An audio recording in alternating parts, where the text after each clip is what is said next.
The twins had been awake for so long that the house itself seemed to notice. At 2:14 a.m., every light in the Santoro estate was still on.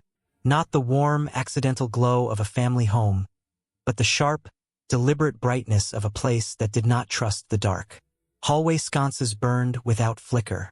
Lamps stood like sentries in corners. Even the marble staircase, rarely used at night, was lit from above, as if someone expected footsteps.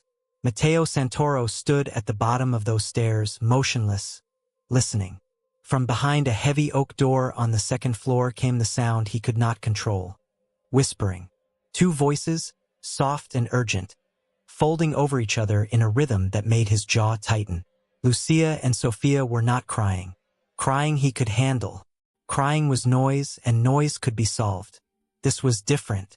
This was fear learning how to speak quietly. Matteo adjusted the cuff of his tailored shirt, the movement precise, almost ceremonial. The gold watch on his wrist caught the light. One of the guards nearby shifted his weight, then quickly stilled when Matteo glanced his way. No one spoke unless spoken to. That was the rule in this house.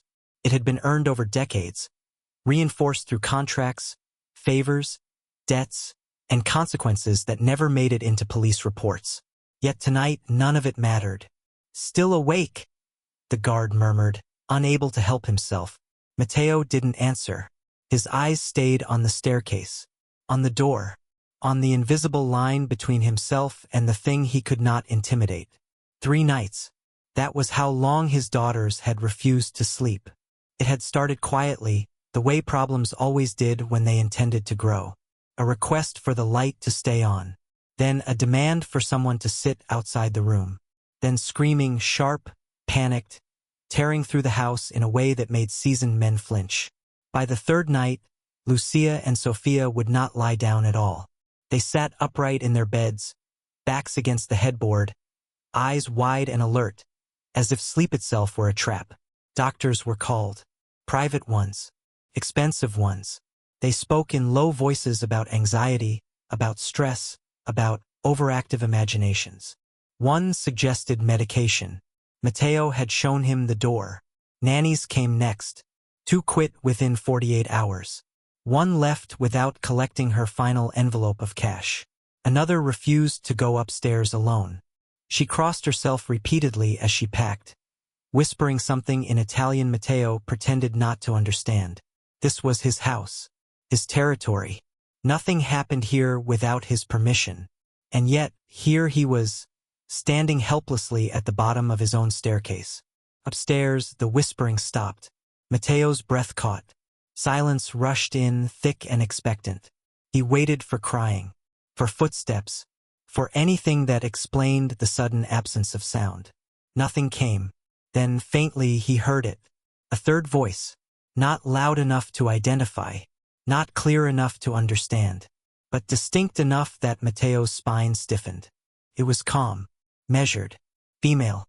He turned sharply toward the kitchen wing. "Who's on night rotation?" A guard checked his tablet. "Cleaning staff, sir." "1." Matteo frowned. Cleaning was scheduled earlier. He hadn't approved anyone moving freely through the house after midnight, not with everything happening lately. Federal pressure in New York. A disrupted betting pipeline through Connecticut. Men in Pennsylvania suddenly going quiet when they should have been calling. "Name?" Matteo asked. Elena Rossi. The name meant nothing to him.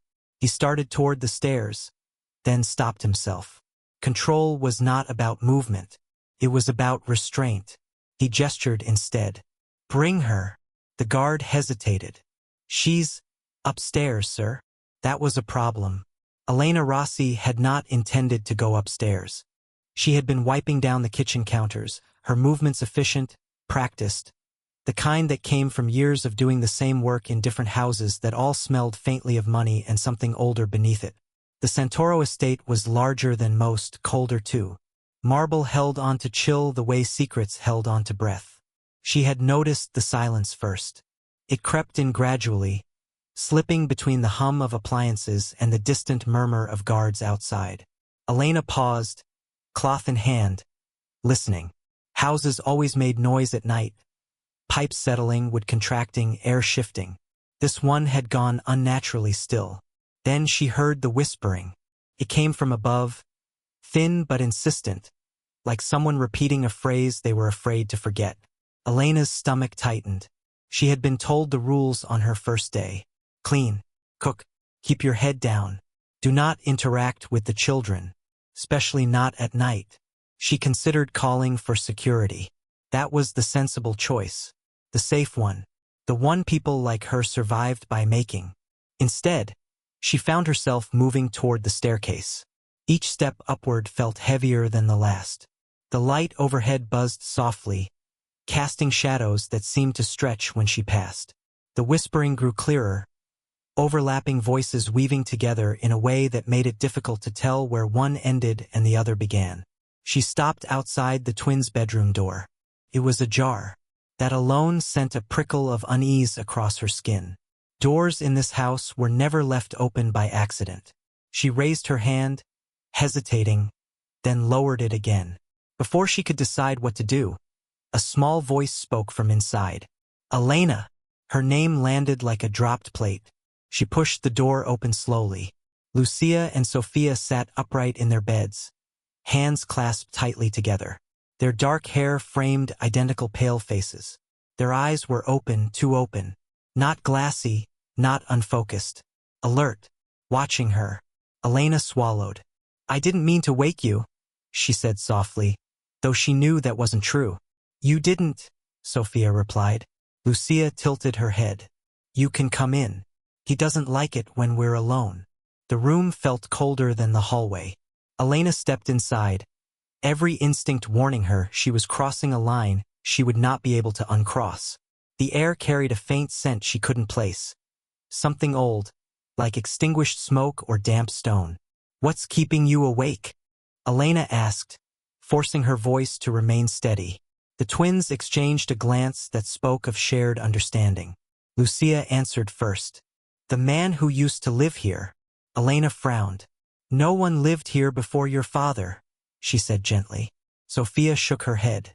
Not like him. A shiver ran through Elena despite herself. She pulled a chair closer to the beds and sat, careful to keep her movements slow, non-threatening. She had learned long ago that fear fed on dismissal. Children knew when adults didn't believe them. What does he do? She asked. He walks, Lucia said. At night.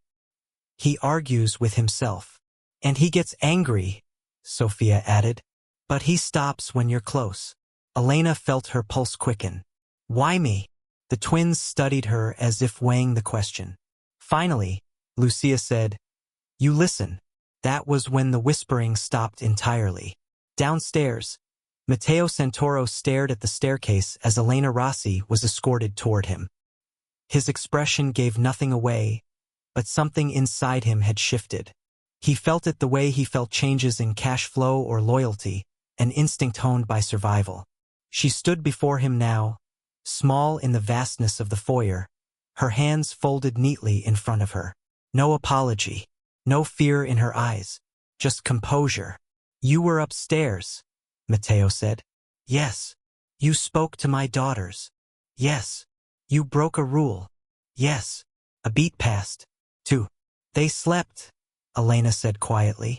That's why it's quiet. Matteo held her gaze.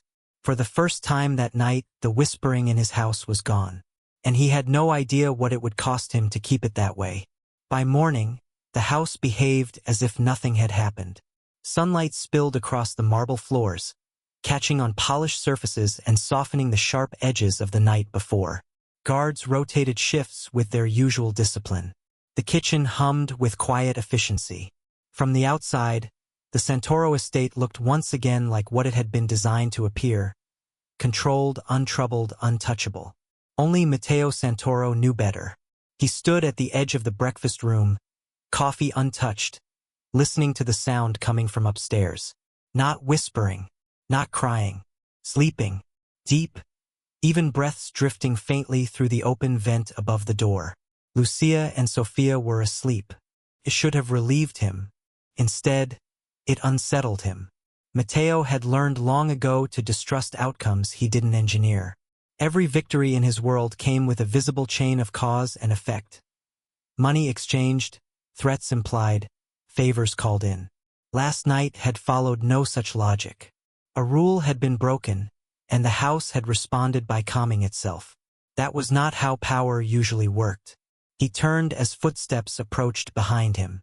Pietro Valenti moved with the ease of someone who had been in Matteo's orbit for years, long enough to learn when to speak and when silence carried more weight. Pietro managed the estate, oversaw logistics, handled the small, ugly problems Matteo didn't want touching his hands directly. Security logs show the maid entering the children's room at 12:17, Pietro said. No resistance. No alarms. I know, Matteo replied. Pietro hesitated. Do you want her gone? The question was asked carefully. Pietro already knew the answer mattered. Matteo looked toward the ceiling again. Toward his daughters. Not yet. Pietro's eyebrow twitched. A barely perceptible crack in his composure. She broke protocol. So did the house, Matteo said. Pietro said nothing. He waited. I want her reassigned, Matteo continued. Night rotation, close to the girls. But she doesn't replace the caregivers. She watches. That's it. Pietro inclined his head, though doubt flickered in his eyes. And if this becomes a problem? Matteo finally met his gaze. Then it's my problem. The rule did not disappear. It bent. Elena Rossi noticed the change immediately. The guard presence outside the twins' room doubled. Cameras adjusted, their red lights blinking steadily. Her schedule shifted without explanation. Her nights suddenly longer, her movements more closely observed. She understood the message without needing it spoken. You are being allowed, not trusted. She accepted it without comment. That night, she sat in the chair outside Lucia and Sophia's bedroom, a thin book resting unopened in her lap. The hallway light above her buzzed faintly, casting a sharp cone of brightness that stopped just short of the door. The rest of the corridor receded into shadow. Inside the room, the twins slept. Elena kept her breathing slow, even. She had learned to sit with fear without letting it show. Growing up in cramped apartments with thin walls taught you that survival often depended on stillness. On listening. Minutes passed. Then an hour. The house shifted. It was subtle. A change in pressure. A quiet settling that raised the fine hairs along her arms. Elena straightened slightly, her attention sharpening. She smelled it again. Faint but unmistakable now. Old smoke. Stone damp with age. Her fingers brushed the silver locket at her throat without conscious thought. From inside the room, Lucia stirred. He's watching, she murmured in her sleep. Elena did not look toward the end of the hall. She kept her eyes on the door, her posture relaxed, as if daring the darkness to test her resolve. Nothing happened. The sensation faded, like a held breath finally released. The twins slept through the night. Word of it spread quietly through the house. Guards spoke less, listened more. Staff avoided the second floor after dark. No one addressed Elena directly, but eyes followed her as she moved, measuring, recalibrating. Matteo observed it all from a distance. During the day, he dealt with business. A sports betting ring in Brooklyn needed rerouting after a sudden audit. A loan sharking operation in New Jersey required tightening. Too many late payments, too much attention. Money flowed more cautiously now, laundered through smaller fronts, quieter channels. The old days of excess were gone. Survival meant subtlety.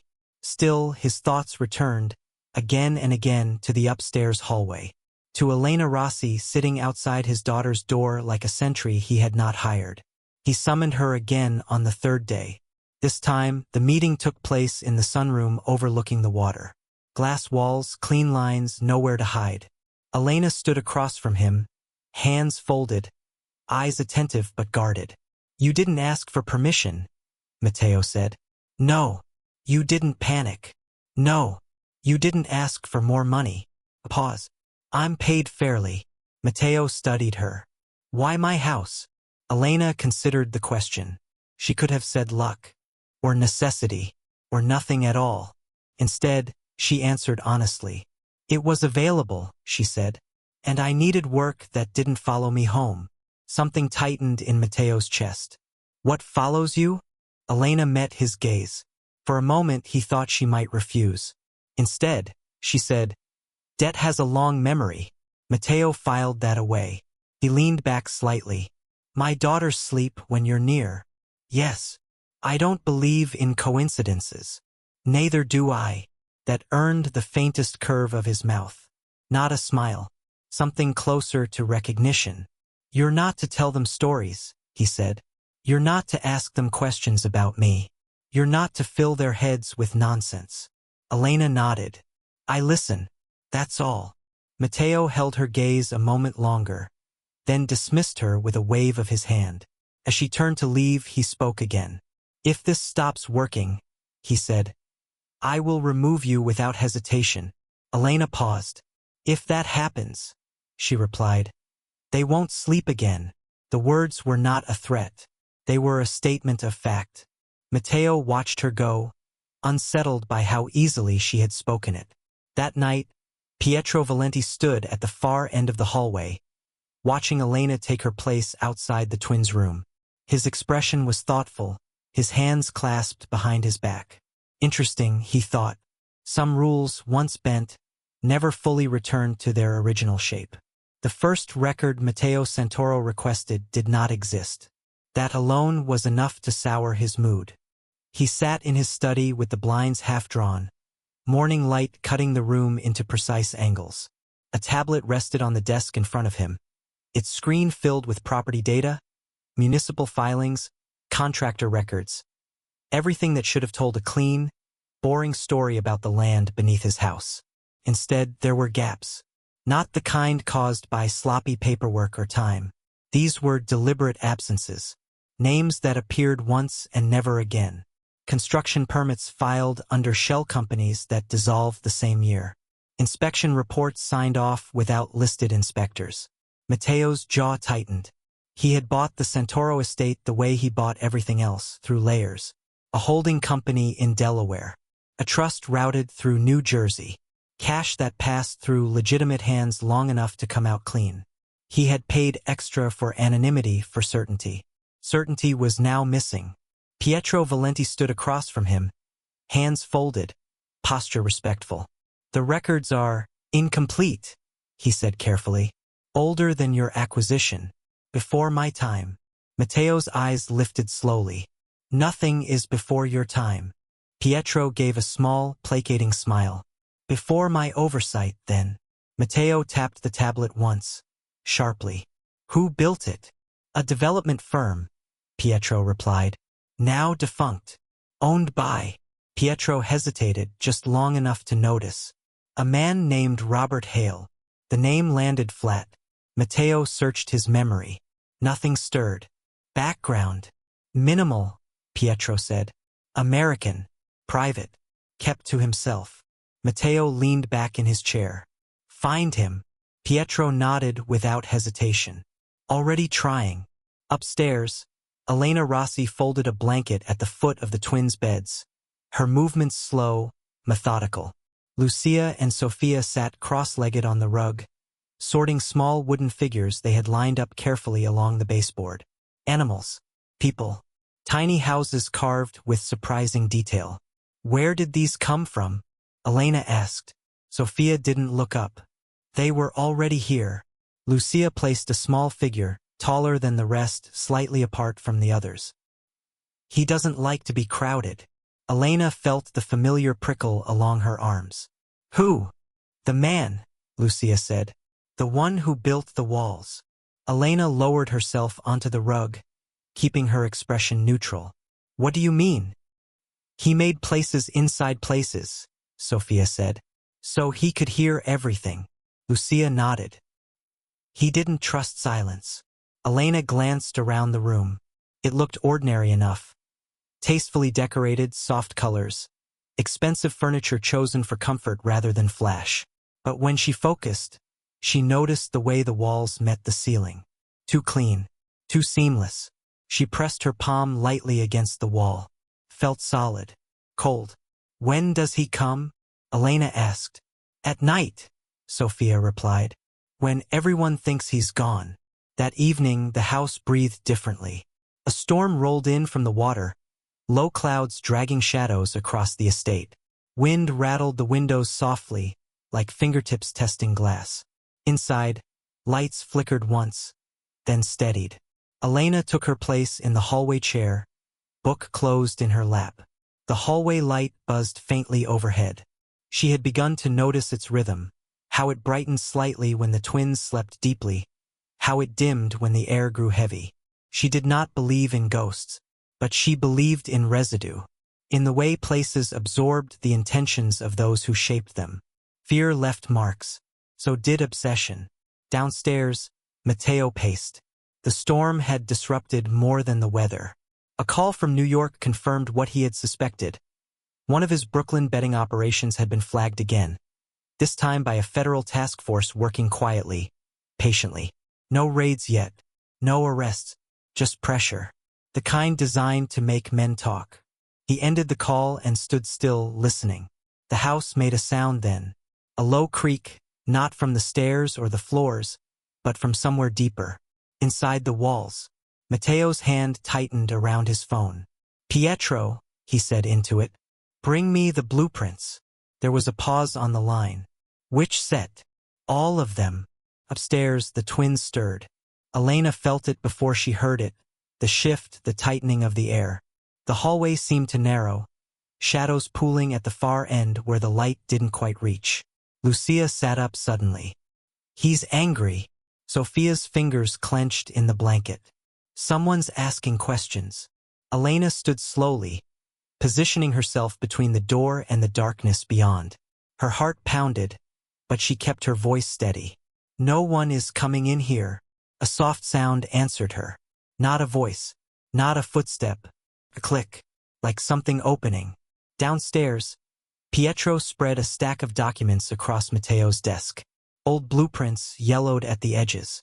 Matteo leaned over them, his brow furrowing as he traced the lines. These aren't standard, he muttered.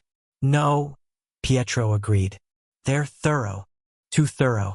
The blueprints showed narrow channels running through the walls, hidden crawl spaces, sound conduits, places where wires and ears could be placed unseen. This isn't just a house, Matteo said quietly. It's a listening device.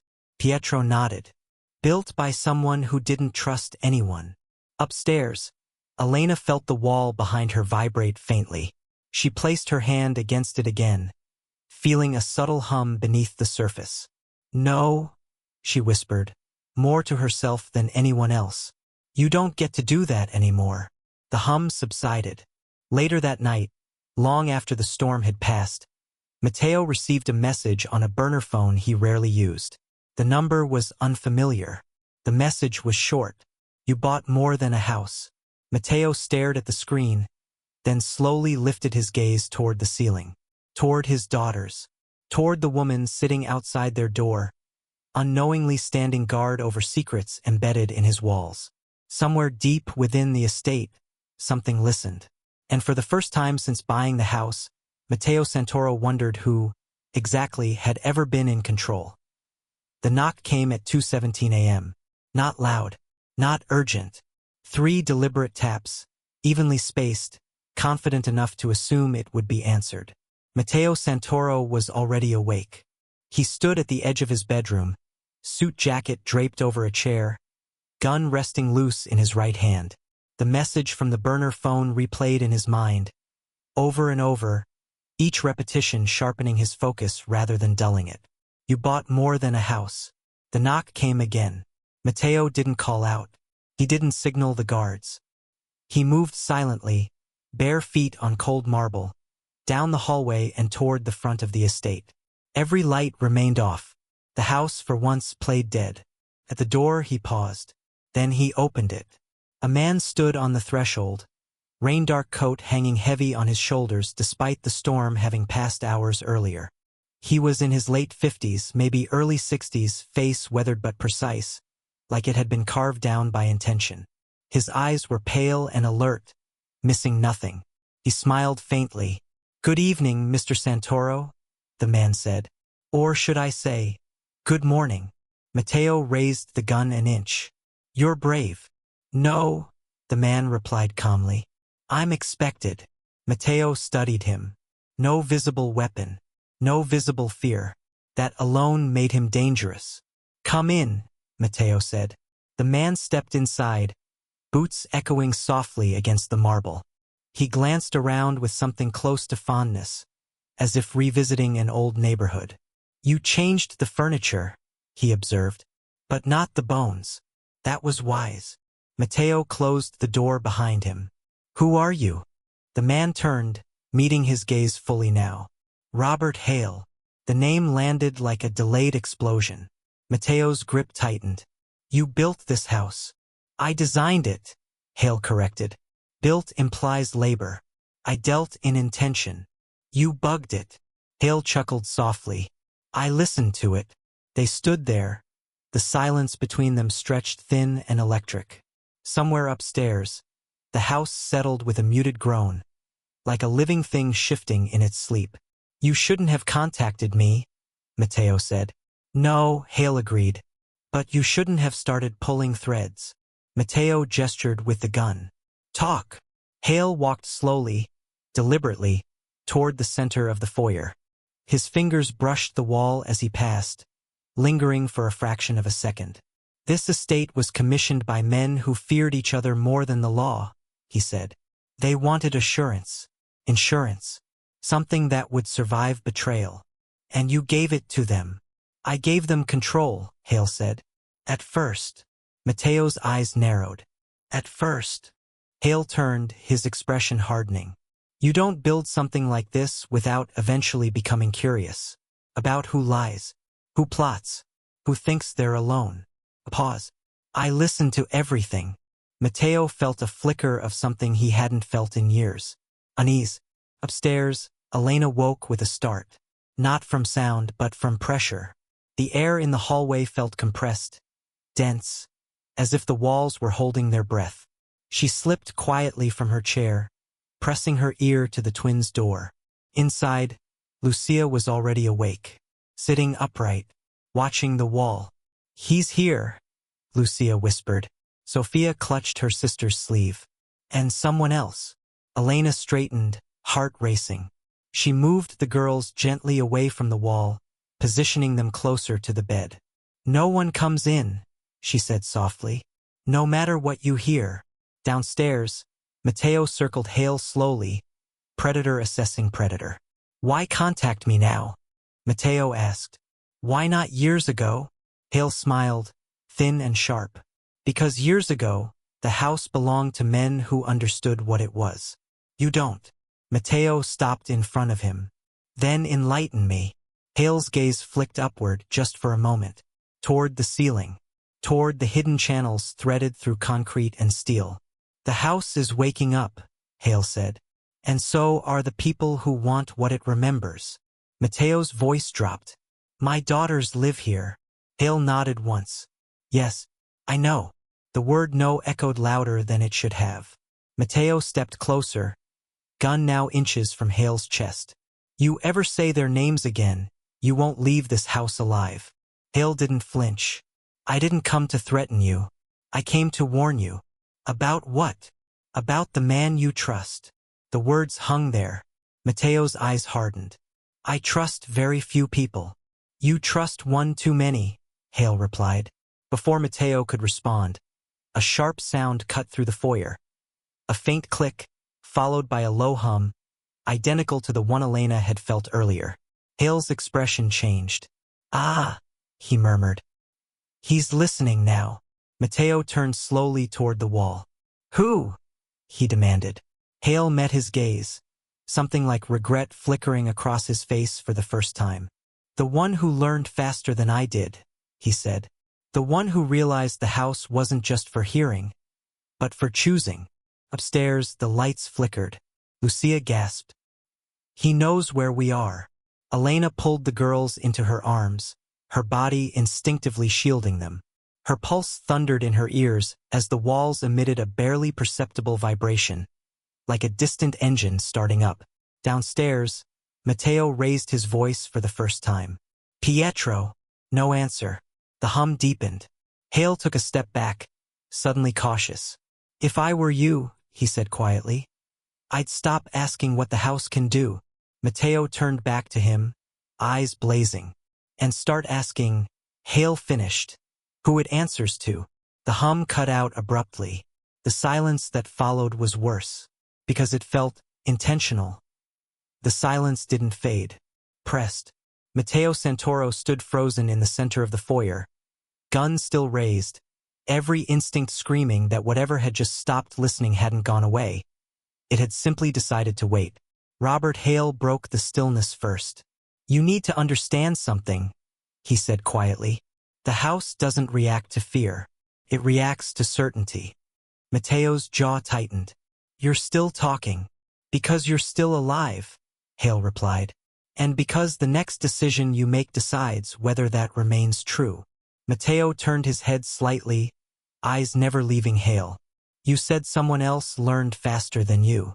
Someone I trust. Yes. Say his name. Hale hesitated. That hesitation was answer enough. Upstairs, Elena felt the shift before she heard it. A subtle release, like a lung exhaling after being held too long. The lights stabilized. The vibration stopped. But the feeling of being watched did not. Lucia slid off the bed and pressed her palm flat against the wall. It's quiet, she whispered. But it's not sleeping. Elena swallowed hard. Get away from there. Lucia obeyed but reluctantly, as if leaving something unfinished. Downstairs, Matteo lowered the gun.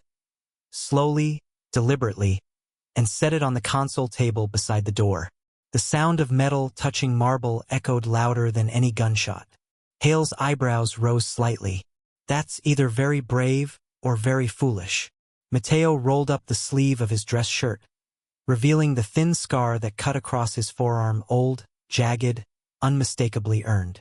I didn't survive 30 years in this life by mistaking which fights can be won standing, he said. If this house is a battlefield, then tell me where the ground gives way. Hale studied him for a long moment. Then he nodded once. Good, he said. Then we can talk honestly. Matteo gestured toward the sitting room. You've got 5 minutes. They sat across from each other, the space between them heavy with things unsaid. Hale leaned forward, elbows on his knees. The house was designed to record patterns, he began. Voices, movements, routines. Over time, it learned who mattered, who commanded attention, who others reacted to. Matteo's eyes narrowed.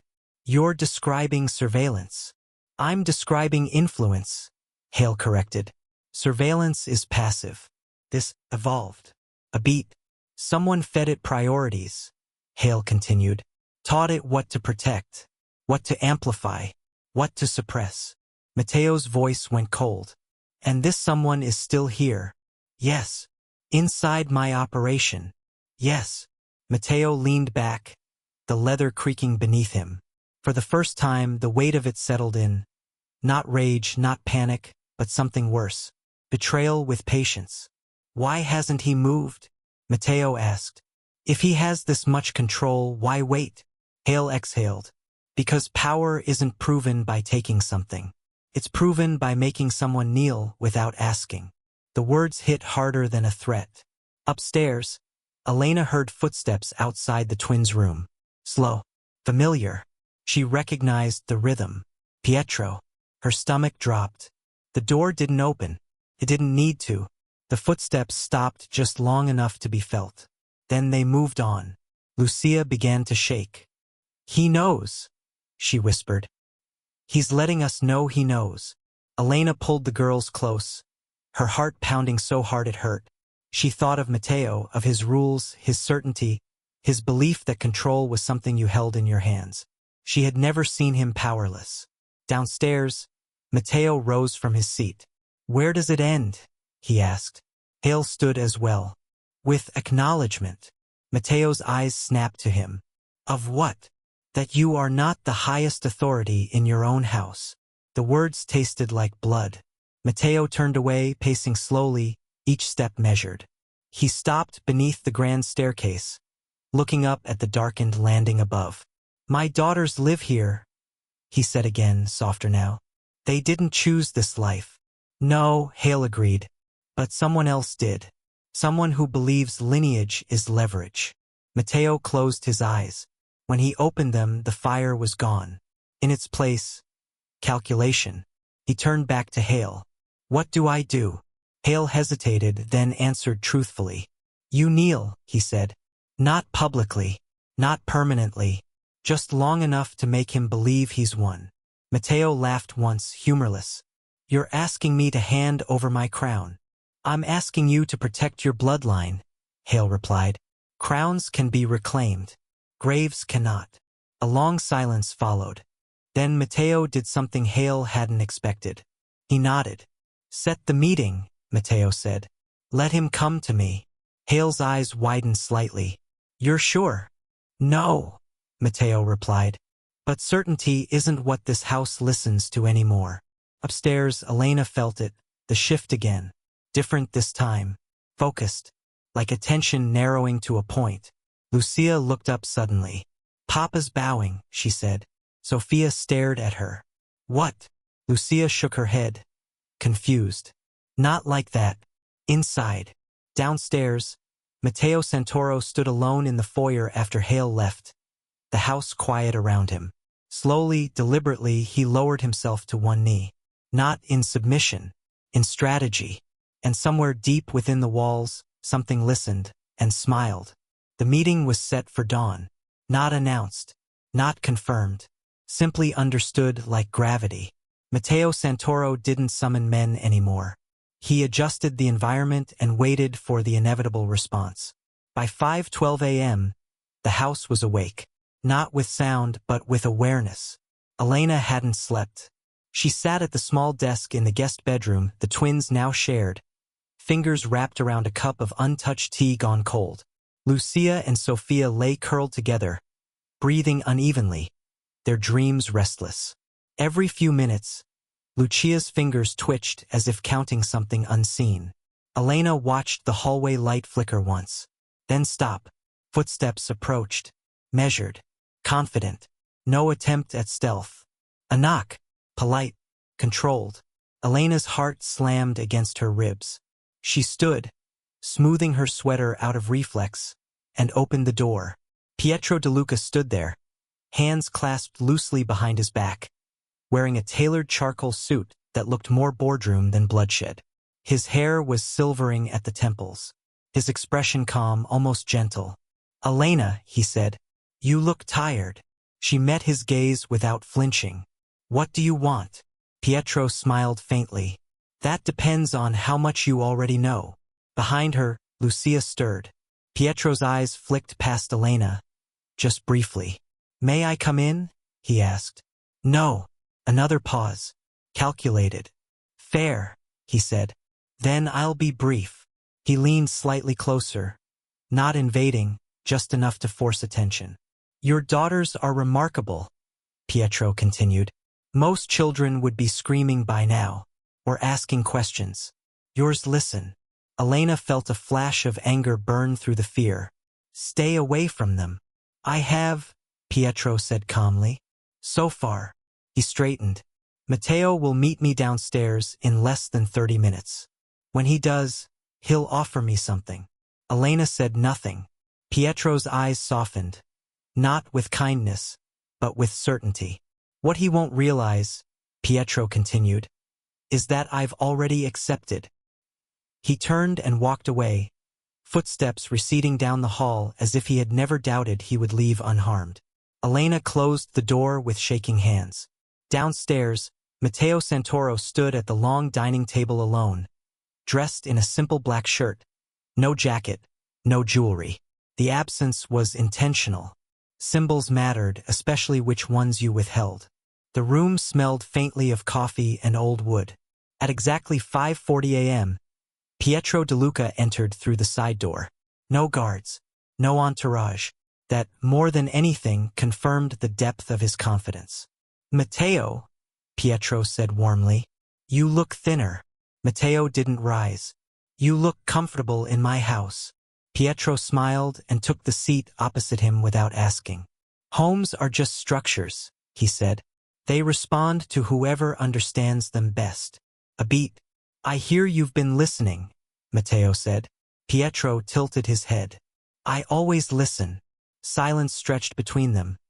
Two men who had risen from the same streets, learned the same rules, but drawn different conclusions about what power meant. You trained me, Matteo said finally. You taught me patience. And you surpassed me, Pietro replied. Invisibility. In fear. Matteo's jaw tightened. Then why this? Because fear erodes, Pietro said. Influence compounds. Matteo leaned forward. What do you want? Pietro folded his hands on the table. A merger, he said simply. Your infrastructure. My system. Matteo laughed quietly. You mean my empire and your leash. Pietro didn't deny it. You're bleeding attention, Matteo. The old methods, intimidation, loyalty bought with cash, they don't scale anymore. I offer something cleaner. What? Matteo asked. Control without fingerprints? Pietro's smile returned. Control without resistance. Matteo glanced toward the staircase, just briefly. Pietro noticed. Your daughters are safe, Pietro said gently. They always were. Matteo's voice dropped. Don't. I'm not threatening, Pietro replied. I'm proposing. He slid a thin folder across the table. Inside documents, trust transfers, front companies, a restructured hierarchy. At the center, Matteo's name. Still prominent, still respected, but no longer final. You kneel once, Pietro said quietly. Publicly? No. Strategically. You become the face. I become the architecture. Matteo closed the folder. And if I refuse? Pietro leaned back. Then the house keeps listening, he said. And one day it misinterprets. The implication hung heavy. Matteo studied him. You planned this for years. Yes. And you let me think I was winning. Pietro nodded. You were. At the wrong game. Upstairs, Lucia sat bolt upright, eyes wide. He's choosing, she whispered. Sophia rubbed her eyes. Who? Lucia swallowed. Papa. Back downstairs, Matteo stood. He walked slowly around the table until he stood behind Pietro. For a moment it looked like violence might finally erupt. Instead, Matteo placed one hand on the back of Pietro's chair. Fine, Matteo said. Pietro's breath hitched, just barely. Matteo leaned in close. But understand this, he whispered. I don't kneel because I believe in you. Pietro turned his head slightly. Then why? Because I believe in time, Matteo replied. And time always reveals who misunderstands power. Matteo straightened and stepped back. I'll sign, he said aloud. On one condition. Pietro stood as well. Name it. My daughters, Matteo said. You never speak to them. Never study them. Never test them. Pietro considered this. Then nodded. Agreed. The handshake was brief. Firm. Final.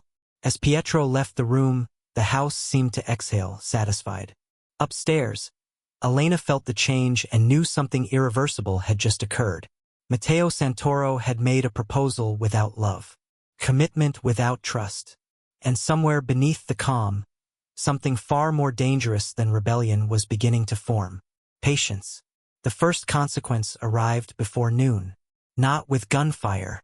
Not with sirens. With silence. Phones that usually rang every 10 minutes stayed dark. Couriers failed to check in. A restaurant in Newark that had sent weekly cash envelopes for 12 years suddenly claimed a plumbing emergency and closed for the day. Matteo noticed everything. He always had. Power didn't vanish loudly. It retreated, testing whether it would be missed. By early afternoon, Matteo stood alone in the private garage, staring at the black Maserati that hadn't been driven in weeks. Dust filmed the hood. The car had once been a message. Now it was a liability. Behind him, footsteps. Elena. She didn't announce herself. She never had to. You signed something, she said. It wasn't a question. Matteo didn't turn. I protected the girls. Elena's laugh was sharp, humorless. You protected them by kneeling. That word landed harder than Pietro's threat had. Matteo finally faced her. His eyes were bloodshot, not from tears, but from hours of calculation without rest. You think this is about pride? He asked. This is about survival. Elena crossed her arms. No, this is about fear. The word hung between them, forbidden and undeniable.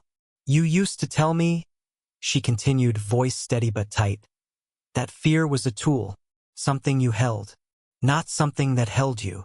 Matteo flinched. Physically. A small thing, but Elena saw it.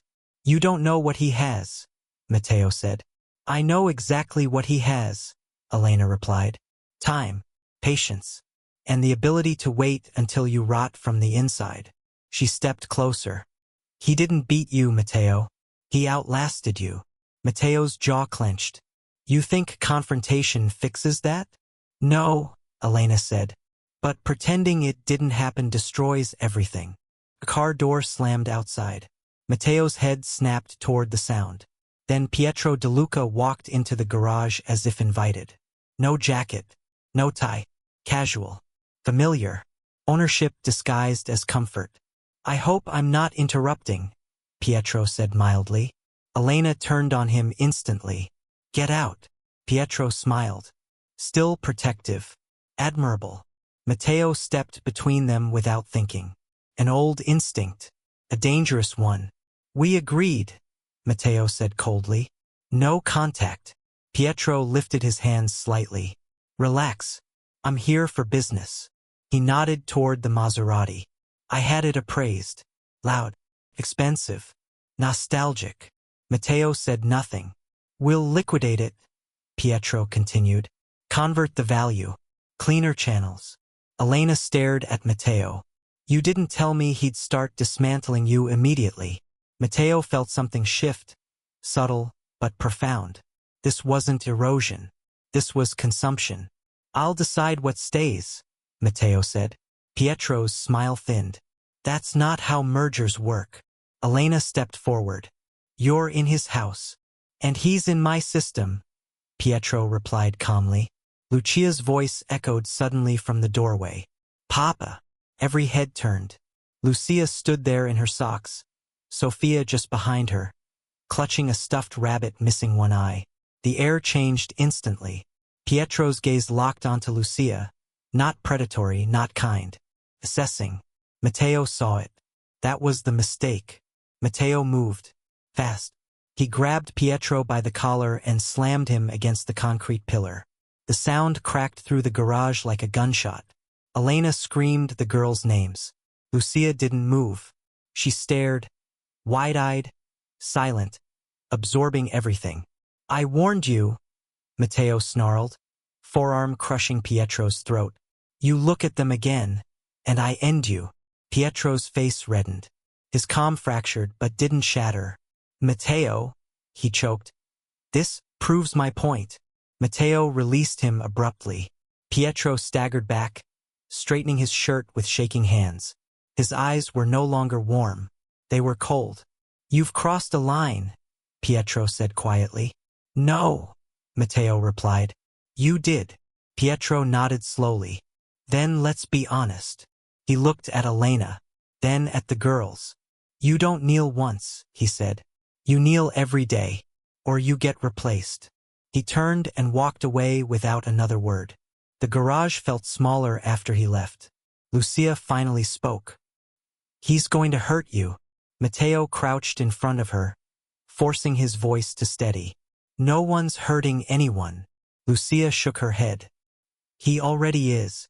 That night, Matteo sat alone in his office, staring at the signed documents. For the first time in decades, he realized the truth. The confrontation hadn't been between him and Pietro. It had been between the man he was and the man he was becoming, and the next move would decide which one survived. The kneeling didn't happen on marble floors or under chandeliers. It happened in a place Matteo had never been before, his own kitchen. Morning light spilled across the table where envelopes used to sit, thick with cash and certainty. Now there was only a legal pad, a chipped mug of cold coffee, and the sound of Lucia and Sophia whispering upstairs. Elena stood by the sink, arms braced against the counter, staring out at a yard that suddenly felt too exposed. "You're not going to the meeting," she said. Matteo didn't look up. "I am." "You go, you finish it," Elena replied. "You don't come back as yourself." Matteo exhaled slowly. "I don't come back at all if I don't." That was the truth. No posturing. No mythology. Just arithmetic. Elena turned. Her eyes were red, not from crying, but from holding it in too long. "You told me once," she said, "that the difference between a boss and a servant is choice." Matteo finally met her gaze. "Then I'm choosing my daughters." Silence. Not agreement. Not forgiveness. Just reality. The meeting was held in an abandoned textile warehouse on the edge of Patterson, one of Pietro's favorite symbols. Old industry, new money, controlled decay. Matteo arrived alone. No driver, no muscle. That alone was a message. Inside, Pietro waited with 3 men Matteo didn't recognize. Younger, leaner, no nostalgia in their eyes. Pietro smiled when he saw him. "You look lighter." Matteo stopped 10 feet away. "You wanted honesty." Pietro gestured to the concrete floor. "I want acknowledgement." Matteo scanned the room, exits, shadows, angles. Old habits, useless ones. He lowered himself to one knee. The sound of bone against concrete echoed louder than expected. One of Pietro's men sucked in a breath. Pietro didn't move. "That's not for you," Matteo said quietly. "It's for what I failed to see." Pietro stepped closer. "Explain." "I thought fear came from reputation," Matteo continued. "Turns out it comes from access. You didn't threaten my life. You threatened my illusion of control." Pietro crouched so they were eye level. And I miscalculated." That admission burned more than the kneeling. Pietro studied him for a long moment. Then he stood. "Get up," he said. Matteo didn't. "I said get up." Matteo stayed where he was. "This doesn't end with posture." A flicker of irritation crossed Pietro's face. Then curiosity. "What do you want?" Pietro asked. Matteo lifted his head. "Terms." A murmur rippled through the room. Pietro laughed softly. "From your knees." "Yes." That earned silence. "I give you the routes in Massachusetts," Matteo said. "The shell companies, the laundering architecture. You take the cash flow, but you stay away from my family." Pietro's smile vanished. "You don't dictate boundaries." Matteo's voice hardened. "You don't cross them either. Because if you do, every federal agency you've avoided learns your real name." That landed. Pietro straightened slowly. "You kept leverage." "I kept responsibility," Matteo replied. "Difference matters now." Pietro circled him. Predator assessing prey that still had teeth. "You've changed," Pietro said. "Yes," Matteo answered. "That's why this works." A long pause. Then Pietro extended his hand. "Get up," he said again. This time Matteo did. That night, Matteo returned home stripped of titles, reduced in territory, but intact. Lucia waited at the top of the stairs. "Did you win?" she asked. Matteo thought of the concrete, the silence, the cost. "No," he said, "but I didn't lose us." Lucia hugged him tightly, and for the first time Matteo understood. Kneeling wasn't surrender. It was the price of staying human. The peace lasted exactly 4 days. That was how long it took for Matteo to understand the true cost of kneeling. It wasn't territory or money. Those could be counted, replaced, rerouted. The real loss was authority, the quiet, invisible gravity that made people hesitate before acting against him. And someone had already stopped hesitating. The call came just after midnight, not through Matteo's usual channels, but through a number he hadn't used in years. Connecticut line. Old code. He answered without speaking. "They're testing you," said a woman's voice. Low, controlled. Familiar in the way old scars are familiar. Rosa Calderi. Once an accountant. Once loyal. Once invisible. "What kind of test?" Matteo asked. A small one, Rosa replied.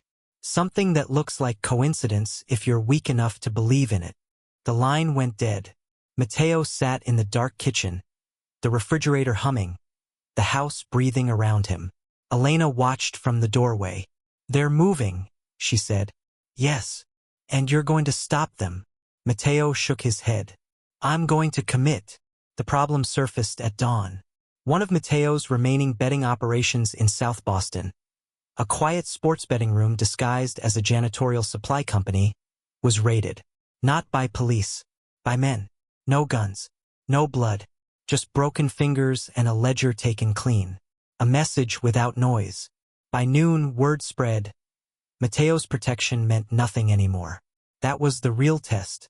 Elena found him in the garage again, standing beside the Maserati that Pietro hadn't yet liquidated. You said you were done, she said. I said I was done pretending, Matteo replied. He opened the trunk. Inside was a metal case Elena had never seen. She went still. You kept that? She asked. I kept it because I knew this day would come. Inside the case, burner phones, cash, forged IDs, and a small silver medallion etched with a saint's image, edges worn smooth. Symbolic, dangerous, a reminder of who he had been when violence wasn't theoretical. You used that, Elena said, and you don't come back clean. Matteo closed the case. I don't come back at all if I don't. That wasn't bravado. It was math again. He didn't go to Pietro. That was the commitment. Instead, Matteo went to Rosa, a diner off I-95 in New Haven. Fluorescent lights, sticky tables, no nostalgia. Rosa sat alone, stirring coffee she wasn't drinking. You should have disappeared, she said. So should you. She smiled faintly. Yet here we are. Matteo slid into the booth. Who's testing me? Rosa leaned in. Not Pietro. That was the revelation. There's a second circle, she continued. Younger men. No loyalty to history. They think kneeling means you're replaceable. Matteo's jaw tightened. Names. Not yet, Rosa said. First, I need to know something. What? She met his eyes. Are you still willing to burn a bridge if it protects your family? Matteo didn't answer immediately.